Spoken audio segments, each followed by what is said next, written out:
Estou diante de Eloy Melônio. Eloy Melônio é multifacetado. Nasceu para ser poeta, nasceu para ser compositor, nasceu para ser feliz, porque nasceu na ilha de São Luís. E o Eloy nos presenteia com 2 trabalhos, datados de 2014. E é sobre eles que eu vim conversar, porque esta matéria vai ser arquivada em nosso museu de som e imagem que nós estamos produzindo lá em Curitiba, com artistas, poetas e personalidades do Maranhão. Eloy, Dentro de Mim é o nome do livro lançado ano passado. Dentro de Mim. Poesias, poemas, são frutos de uma alma sofrida ou de uma alma feliz?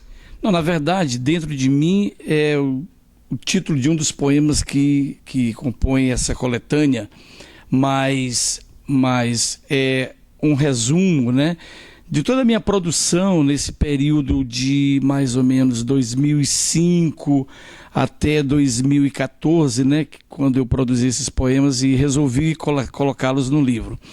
Dentro de mim é basicamente o que passa dentro de mim mesmo. Tem momentos tristes, tem momentos alegres, tem reflexão existencial, tem drama, o drama social que me preocupa muito. Alguns dos poemas falam do drama social, da angústia do ser humano, dessa busca constante por felicidade ou por prazer.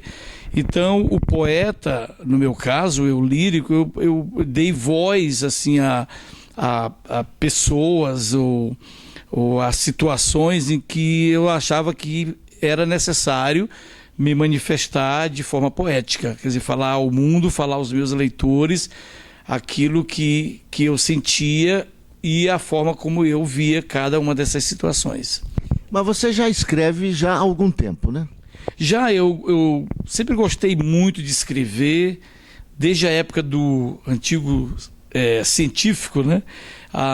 Cheguei na minha turma, na verdade o 3º ano, quando eu fui para uma escola particular.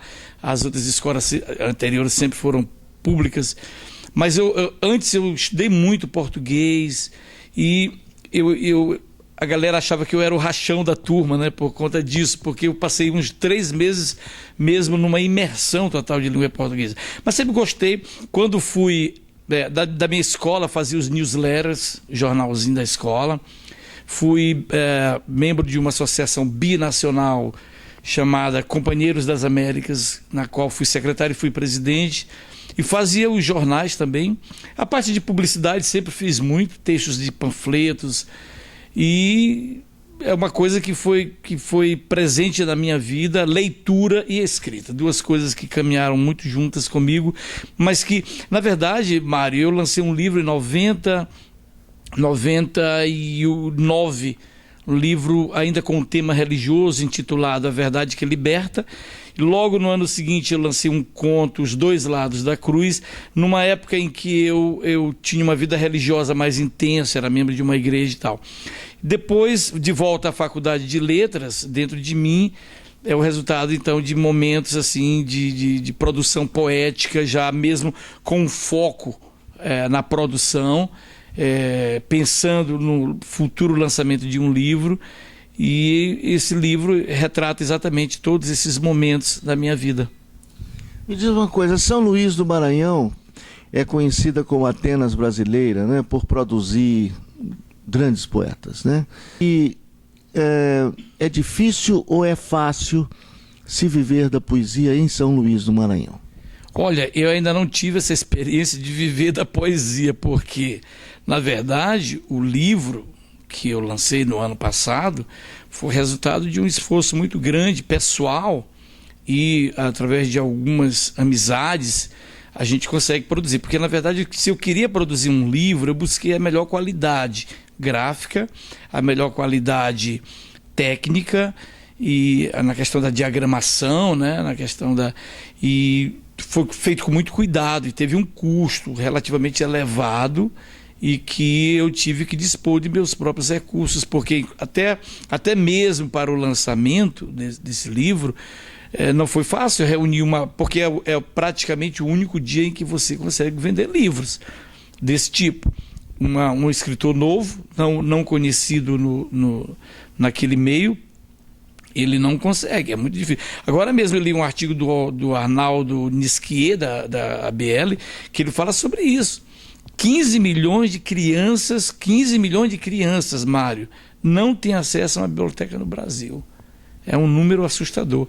Então, o hábito da leitura, então a gente leva os amigos, os parentes, mas alguns talvez interessados em adquirir um livro para ler, para desfrutar de um deleite que é ler poesia principalmente, mas não é muito fácil. Viver de poesia ainda não chegou a minha hora espero que chegue, né, que eu possa produzir e possa ter algum retorno financeiro, porque é com ele que a gente já pensa num próximo projeto. Sem isso fica muito difícil. E no Brasil, como é que está a situação da poesia, dos poetas? Se vende poesia no Brasil? Como é que está realmente essa situação?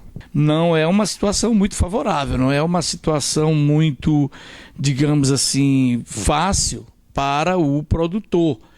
Eu, por exemplo, eu sou autor-produtor, eu não tenho uma editora. Alguns têm editoras.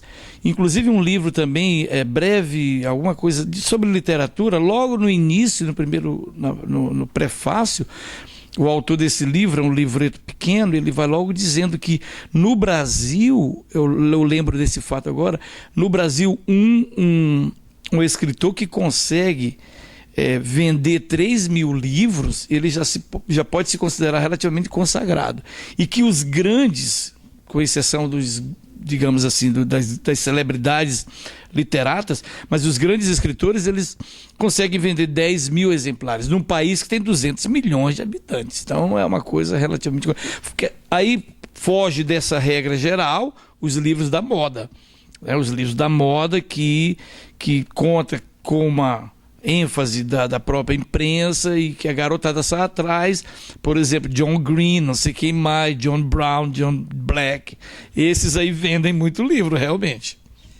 Mas eu queria mostrar uma outra faceta do meu amigo Eloy Melônio, meu colega de infância, meu colega de faculdade de Direito, aliás, meu colega de liceu ainda, né? Como se dizia, ginásio científico na época. Então ele sempre teve inúmeras facetas, uma pessoa de extraordinária alma, uma pessoa de uma elegância impressionante, não é? Estava sempre bonitinho, a farda bonitinha, uma educação, bom dia, boa tarde. Os professores ficavam realmente muito impressionados com a educação do Melônio. E isso só podia resultar em projetos maravilhosos, como é o que ele está fazendo agora. Inclusive, este CD, que tem músicas que surfam nas ondas do boizinho, do Maranhão, do samba pesado, de raiz, do samba choro, não é? Também do reggae, que é tradicional também aqui em São Luís, e ele vai nos falar um pouquinho de como surgiu esse projeto, e eu até fiquei meio assustado em Curitiba quando ele me falou desse primeiro CD que ele havia gravado, né, com as músicas dele. Como é que foi isso? Mário, na verdade, música é uma coisa assim que fascina muito, né? Música, porque a música ela tem vida, ela tem melodia, ela reúne, agrega músicos, instrumentistas, produtores, cantores, compositores. E nós poetas, às vezes, somos tão sozinhos, né? Certa vez eu mandei um poema para um amigo poeta, disse, dá uma lida e vê se tem alguma coisa, você pode até sugerir. Ele não gostou muito disso, porque, na verdade, não há uma tradição. Conhece alguma poesia que há parceria? Ferreira Goulart e Paulo Leminski, não tem, só tem o próprio poeta. Já na música não, a música, às vezes uma música tem 3 compositores, 3 parceiros, mas o disco é resultado disso. Inclusive o Paulo Leminski, tem um livro dele que um dos apêndices, a pessoa diz o seguinte, o encanto da música era uma coisa que fascinava muito, e tanto que ele buscou Moraes Moreira, Arnaldo Antunes, Caetano Veloso, e fez trabalhos com esses artistas e conseguiu que seus poemas fossem musicados por alguns deles. Não é realmente uma tarefa fácil, e na verdade esse CD, como o livro também, é o resultado de um trabalho de 3 ou 4 anos, mais ou menos, compondo músicas e gravando aqui com um, gravando ali com outro.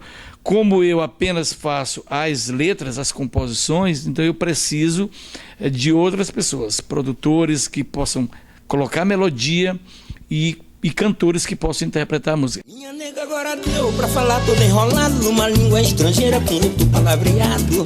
Só fala em andar de bike, dizendo que tá tudo alright. E ainda sai pra curtir a night. Mas, felizmente, o material está pronto, o CD está pronto, com uma qualidade muito grande. Realmente, o produtor musical, Wendel Cosme, é uma pessoa muito gabaritada aqui em São Luís, muito reconhecida.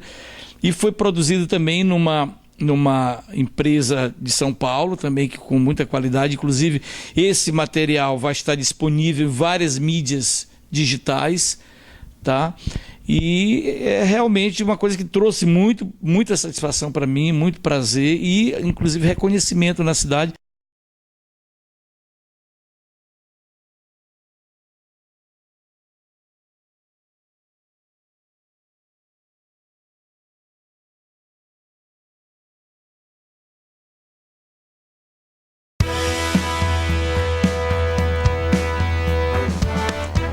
Ausência. Se faltar a esperança, conto com a sorte. Perder ou ganhar, o que for. Se faltar a paz, enfrento a morte. Viver ou morrer, o que for. Se faltar o amor, espero a dor. Superar ou sofrer, o que for. Se faltar você, farei o que possível for. Viverei a saudade ou morrerei de amor.